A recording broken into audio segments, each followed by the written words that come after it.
The snow was up to their thighs. Chen Geshuang woke up Saturday morning in her tent on Mount Everest and realized they were buried. Outside, the blizzard raged. 1 meter of snow had fallen overnight. Thunder cracked through the thin air. Lightning struck every minute. They were at 16,000 feet, temperatures below freezing, and nowhere to go. It was a nerve-wracking night, she would later tell reporters. When we woke up, the snow was extremely deep, reaching up to our thighs. On Friday, October 4th, 2025, nearly 1,000 hikers celebrating China's National Day holiday found themselves in a nightmare on Mount Everest's eastern slopes. A sudden, unprecedented blizzard struck the Karma Valley in Tibet, dumping snow and rain with an intensity that veteran guides had never seen in October. Within hours, tents collapsed, trails disappeared, and hypothermia set in. The world's most famous mountain had become a death trap. Chen Geshuang was one of 18 trekkers in her group scattered across the remote valley. They were tourists, not elite mountaineers. Most had come for the adventure, to see the eastern Kangshung face of Everest during what should have been clear October skies. Instead, they got the storm of a lifetime. "The weather this year is not normal," Chen said. The guide said he had never encountered such weather in October. And it happened all too suddenly. Friday evening, October 4th. The first snowflakes began falling in the Karma Valley, a pristine region at 13,800 feet elevation on Everest's Tibetan side. Unlike the arid north face accessible by paved road, this area boasts lush vegetation and untouched alpine forests. It's remote, beautiful, and during China's 8-day National Day holiday, it was packed with hundreds of hikers. By nightfall, the snowflakes turned into a blizzard. The storm intensified through Saturday, battering tents with wind and snow. Eric Wen, another survivor, described the desperate fight to keep their shelter standing. "We only had a few tents," he told Reuters. "More than 10 of us were in the large tent and hardly slept. It was snowing too hard. We had to clear the snow every 10 minutes. Otherwise, our tents would have collapsed." The snow kept coming, 1 meter deep, 3 feet, enough to crush tents and bury trails. Social media videos, later verified by NBC News, showed hikers shoveling frantically. Others wading in single file through whiteout conditions, visibility near zero. Inside Chen's group, the danger escalated. It was so wet and cold in the mountains, and hypothermia was a real risk, she said. Within hours of the storm's peak, several team members showed signs of the deadly condition. Confused thinking, slurred speech, shivering that wouldn't stop. Even with proper gear, the cold was winning. Eric Wen's group faced similar horrors. 2 men and 1 woman in his party developed hypothermia despite wearing appropriate clothing. "The temperature slipped below freezing," he said.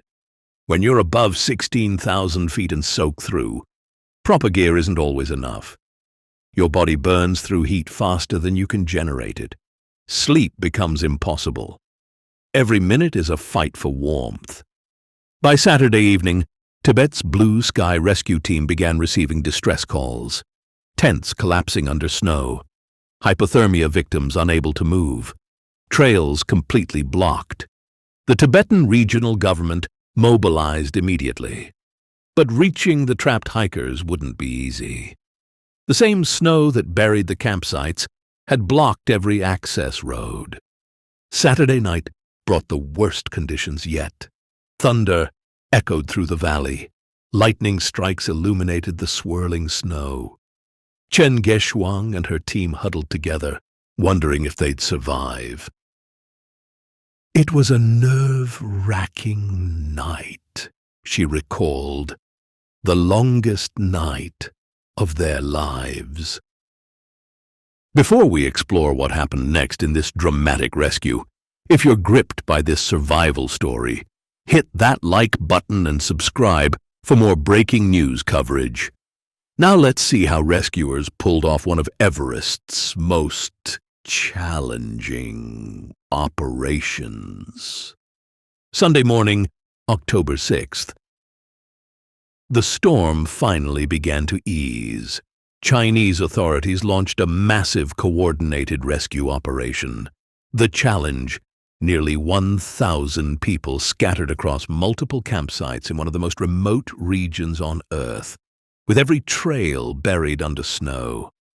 Hundreds of local villagers answered the call. They loaded up their horses and oxen and headed up the mountain. Video footage shows long lines of people and animals moving up winding paths through deep snow, a caravan of hope climbing toward the stranded tourists. Heavy machinery followed, working to reopen the blocked roads lower down. The rescue teams faced brutal conditions. The same altitude that threatened the tourists with hypothermia affected the rescuers. The same snow that trapped the hikers slowed the rescue. Every step at 16,000 feet is exhausting. Every breath in the thin air is a struggle. By Sunday afternoon, the first survivors reached the small township of Kudang, about 37 miles from the Everest base area. Chinese state broadcaster CCTV reported 350 trekkers had made it to safety. Contact had been established with another 200-plus, still higher up the mountain. Chen Geshuang's group was among the survivors who descended Sunday.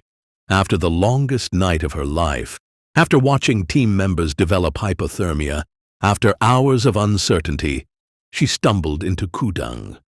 Local villagers rushed forward with sweet tea and offers of warmth. With tears in her eyes, witnesses reported, Chen accepted their kindness. Back in the village, we had a meal and were finally warm. Eric Wen's party also made it down, though not everyone was unscathed. The 3 hypothermia victims in his group survived, along with 8 other guides and several yak handlers who'd helped transport equipment. They were lucky. At 16,000 feet in a blizzard, luck matters as much as skill. By Monday, October 7th, rescue operations continued in stages.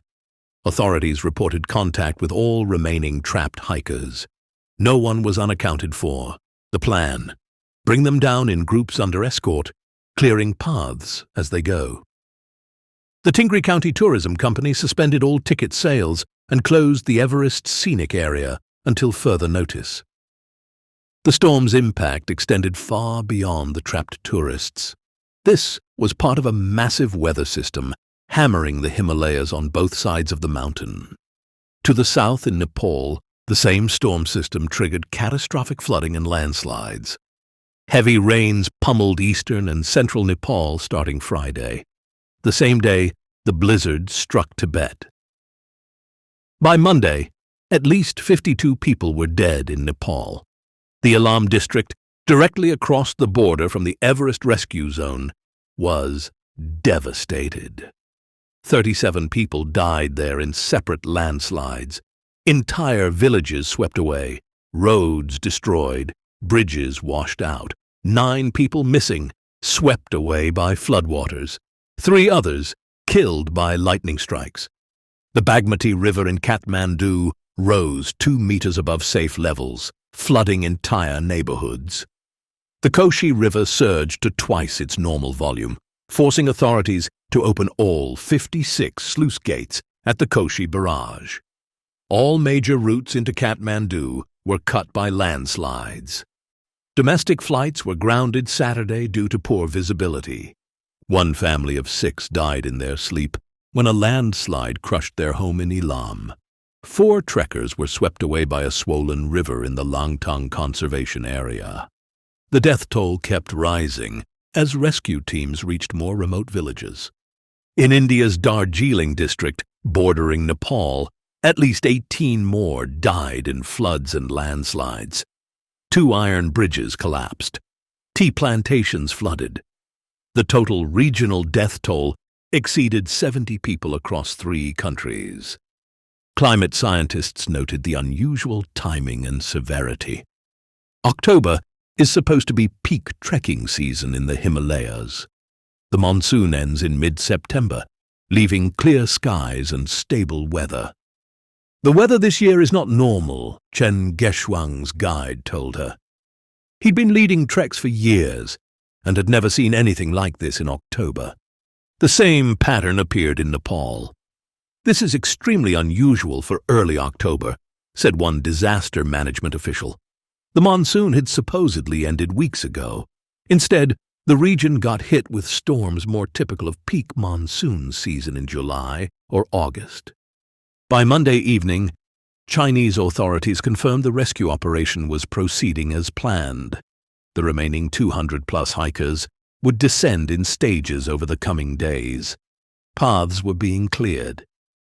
Communication had been established with all groups.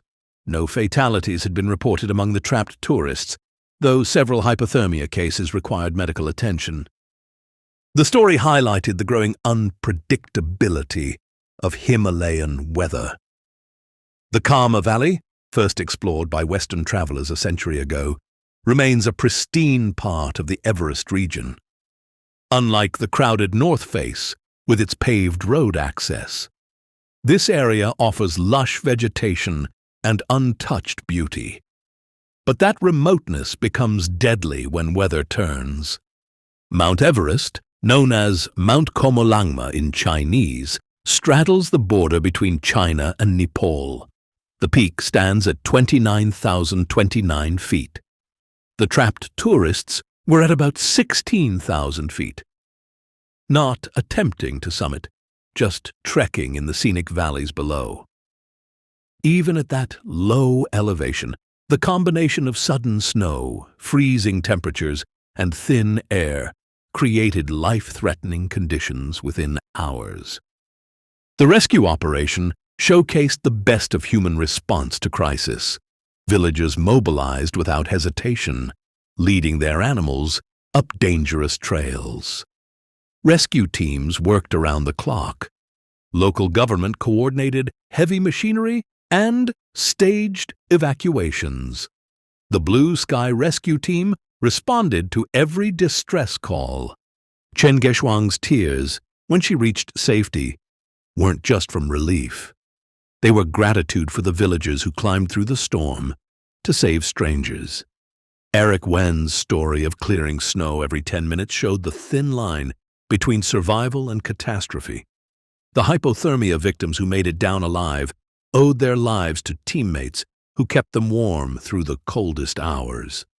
As of Monday, the crisis wasn't over but was under control. Hundreds still waited for evacuation, but they were safe, in contact, and help was coming. The storm had passed, the rescue continued, and Mount Everest, beautiful and deadly, reminded the world once again that mountains don't care about your plans or your holiday schedule. They demand respect, preparation, and sometimes just pure luck.